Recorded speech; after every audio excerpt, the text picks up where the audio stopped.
Nagbubukas nga kami, Mare, ng mga regalo para sa bebe ko. Napansin ko nga na napagkalaki nito. Na-curious tuloy ako kung ano bang laman nito. Oh, Mare, nakabalot pa sa parcel. Hindi tinipid pero tinamad. Napakaraming ang regalo ng bebe ko, kaya excited na siyang buksan. Mga marit pare ko naman, ba't ba nag-abala pa kayo? Pwede naman kasing cash na lang para makurakot ko. Hoy, hindi! Tigas mo naman, ikaw ba may birthday? Pero seryoso mga mare, gusto ko lang magpasalamat sa lahat ng pumunta. Na-realize ko na hindi pala masama ang ugali ko. Mare, masama lang talaga ang muka. Ano gusto kang bebe ko? 5, 5, 5. Ugachi.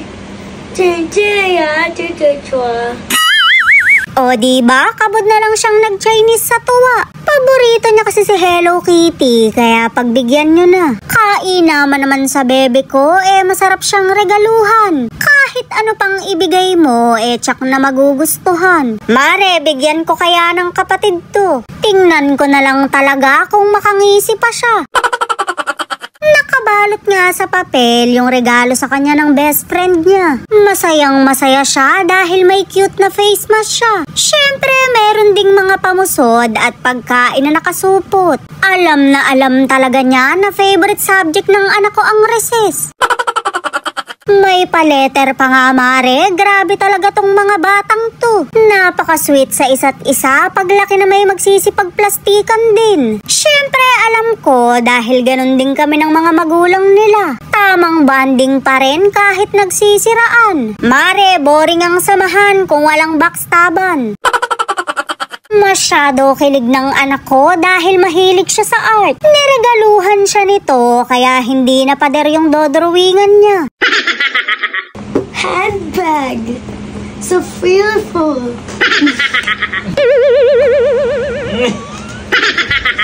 O diba, magagamit talaga to lahat ng anak ko. Meron pa ngang ballpen na naging paborito din natin noon. Yung tipong naglulupasay ka na pero ayaw ka pa ring bila ng nanay mo. Gusto na kasi agad ng ballpen pero lapis pa lang ang ginagamit. Makukurot kang talaga.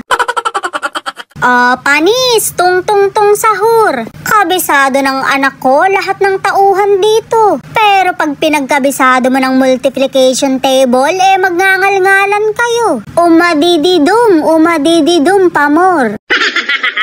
Sunod nga nabubuksan niya yung pinakamalaking regalo. Na-curious din ako kung ano bang laman ito. Shoot, Mare, house and lot sana to. Yung hindi binabaha para hindi na ako tangayan ng tangke.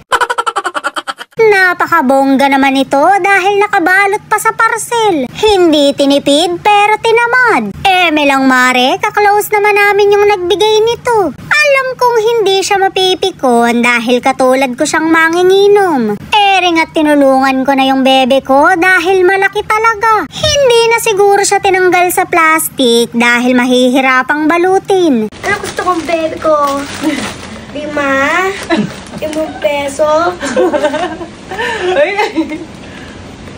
O diba, tuwang-tuwa yung anak ko kay Hello Kitty. Hindi ako makarelate dahil si Mr. Bean yung paborito ko noon. Kasalanan niya talaga to kung bakit puro ungol ako ngayon. Marami pa nga siyang bubuksan pero bukas naman. Abangan nyo kung anong regalo namin ng sugar daddy ko. Malay nyo, bagong kapatid na pala.